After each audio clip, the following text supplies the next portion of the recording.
AI로 쇼폼 콘텐츠 만들기 함께 해볼까요? 네, 오늘은 지난번에 그 영상을 보조하는 형태의 하단에 넣는 자막 형태가 아니라 제목이나 화면을 꾸밀 수 있는 텍스트에 대해 살펴보도록 하겠습니다.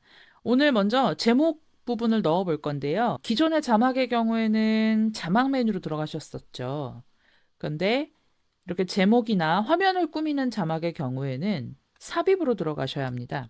상단 메뉴에서 삽입을 눌러주시고요. 내가 현재 자막을 넣고자 하는 위치를 선택을 해주시고 이게 첫 번째 클립에 여기다 라고 하신다면 거기에다가 이렇게 커서를 갖다 두시면 되겠죠.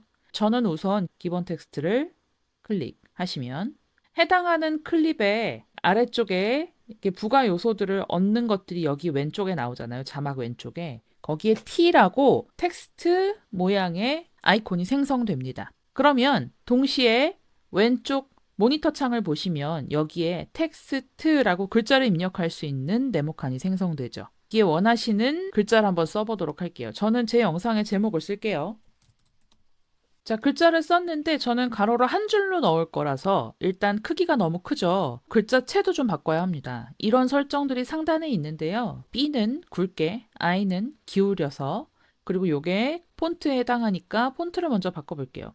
폰트는 계속 썼던 도연체를 쓸 거고요. 글자마다 너비가 좀 달라요. 기본 글자의 너비가 있어요. 그래서 거기에 따라서 이게 정렬이 달라질 수 있으니까 글자체를 먼저 선택을 하시고 여기서 크기를 조정하시는 게 좀 유리합니다. 크기는 절반 정도로 줄여보겠습니다. 그래도 다 한 줄에 들어가지 않아요. 이렇게 되는 이유는 뭐냐면 지금 글자가 들어있는 기본 텍스트 칸이 있는데요.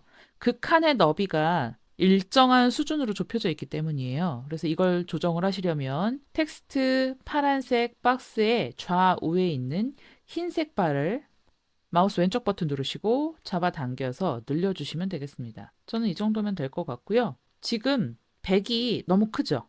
그래서 조금 더 줄여서 90으로 만들었더니 적당한 수준이 되었습니다. 자, 글자 크기를 맞추셨다면 이제 아래쪽에서 글자를 디자인하는 요소들을 살펴봐야 합니다. 왼쪽에 A라고 써 있는 요쪽에 있는 부분들이 전부 다 색깔을 관장하는 것인데 얘는 글자체의 색깔, 그리고 요거는 테두리의 색깔, 요건 블럭의 색깔, 그리고 요거는 형광펜처럼 글자가 있는 부분에 강조를 하기 위한 영역의 색깔, 그다음에 그림자의 색깔 이런 거를 지정하실 수 있습니다. 뒤에 동영상이 어떠냐에 따라 상관없이 무조건 저는 테두리는 주거든요. 그래야 글자의 명시성이 높기 때문에 테두리 색깔을 검정색으로 넣어 보겠습니다. 확실히 눈에 잘 띄죠. 자, 그리고 정렬은 요 가운데 있는 지금 가운데 정렬로 자동으로 돼 있는데요. 뒤에 정렬로 하게 되면 지금 글자가 들어있는 박스 안에서 좌, 가운데, 우 이렇게 정렬이 가능합니다. 저는 가운데 정렬로 그냥 둘게요. 자, 그 다음에 요거는 스티커 작업이에요. 이 자막 안에 여러 가지 원하는 스티커들을 붙일 수가 있는데 지금 저는 필요하지 않기 때문에 하진 않겠습니다. 자, 그리고 고급이라고 되어 있는데요. 이 설정을 누르면 지금 여기에 축약돼서 보이는 텍스트의 메뉴들이 고급 설정 오른쪽 상세 메뉴로 펼쳐져서 한꺼번에 보이게 됩니다. 지금은 숨어 있어서 잘 보이지 않는 또는 아이콘으로 봤기 때문에 어떤 건지 잘 모르는 것들을 고급으로 펼쳐서 보실 수가 있어요. 눌러볼게요. 오른쪽에 텍스트 서식이 나오면서 이건 우리 지난번에 자막할 때 이미 해보셨어요. 뭔가 테두리를 준다거나 두께를 조금 더 진하게. 이 두께라는 건 글자의 바깥에 있는 테두리를 얘기하는 거죠. 이런 것들을 좀 조정을 세부적으로 해보실 수도 있고요. 그림자 같은 경우에는 뭐 각도를 조정하실 수도 있고 네, 형광펜 두께라든지 이런 것들을 만들어 보실 수가 있겠죠. 그러나 디테일한 설정을 굳이 필요로 하지 않는다면 여기에 있는 메뉴들만으로도 충분히 자막 디자인이 가능하십니다. 오른쪽에 고급에도 있지 않은 효과가 있어요. 애니메이션입니다. 자막이 등장하고 사라질 때 또는 특정하게 반복적인 효과를 적용할 때 쓰는 건데요. 한번 눌러볼게요. 효과를 누르면 어떤 효과를 선택하냐에 따라서 등장, 퇴장, 즉 자막이 들어가고 나오고 효과를 관장할 건지 아니면 계속 깜빡깜빡 하거나 반짝반짝하는 강조 효과를 적용할 건지에 따라서 선택을 하시면 되고 우리는 등장, 퇴장 카테고리를 눌러볼게요. 그러면 이 하단에 이런 효과들이 선택이 가능합니다 라고 되어 있고요.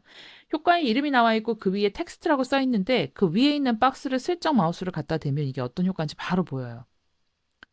네, 굴러오기, 다가오기, 날아오기 이런 방식으로 등장, 퇴장 효과들이 설정이 됩니다. 저는 기본으로 한번 해볼게요. 페이드.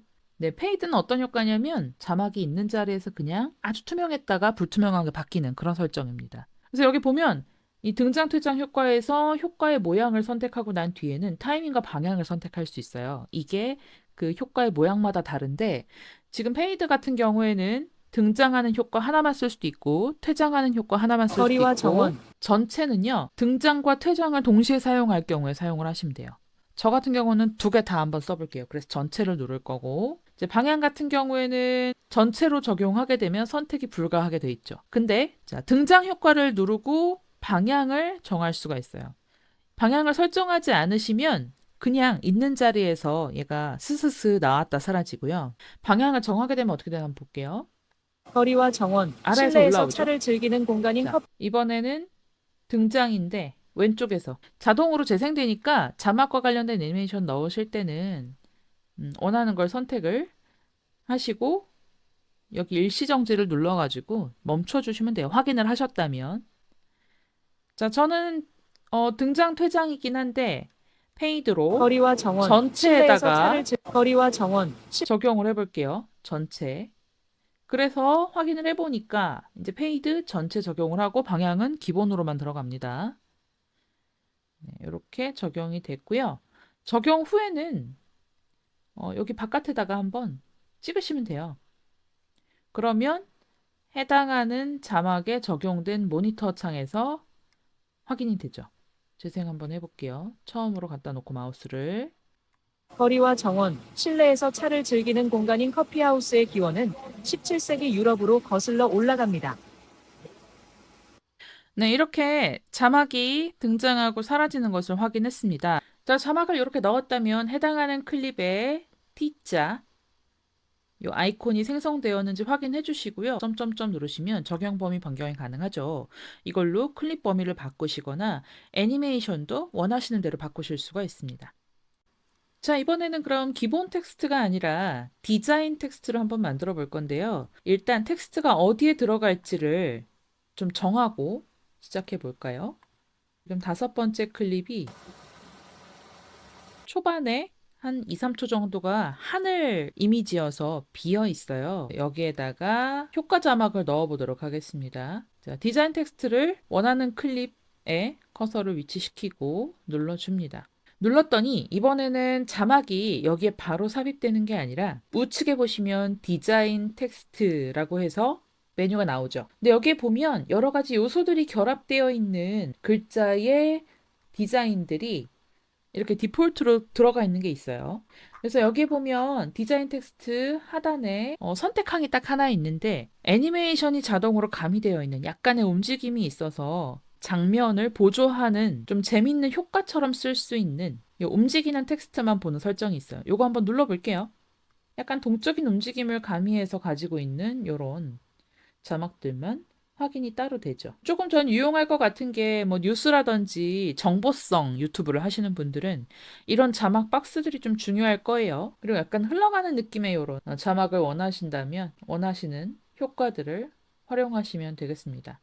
지금 저는 이렇게 해놓으니까 제 영상에는 어울리는 것이 없는 것 같아요. 그래서 이렇게 다시 바꿔보고요. 저는 여기에다 어떤 걸 넣을 거냐면 요즘은 어떨까요? 뭐 이런 자막을 한번 넣어보려고 해요. 그래서 그런 것에 어울리는 게 뭐가 있을지 한번 찾아보도록 하겠습니다.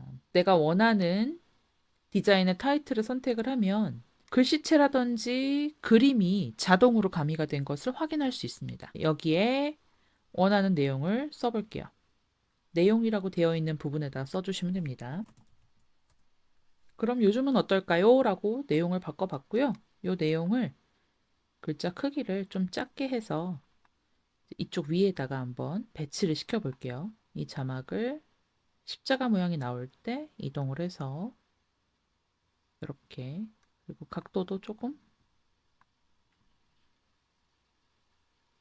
빗돌게 한번 줘볼게요. 등장하는 거는 이제 애니메이션이니까 애니메이션도 한번 불러오기로 한번 해볼게요.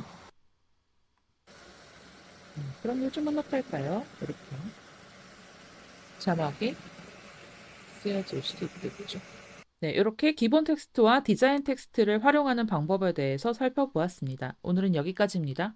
다음 시간에는 배경음악 파일을 적용해서 사용하는 방법, 그리고 각각의 그 영상 소스와 소리 사이에 볼륨을 조정하는 사운드 밸런스 편집에 대해 살펴보도록 하겠습니다. 구독과 좋아요, 알림 설정 부탁드립니다.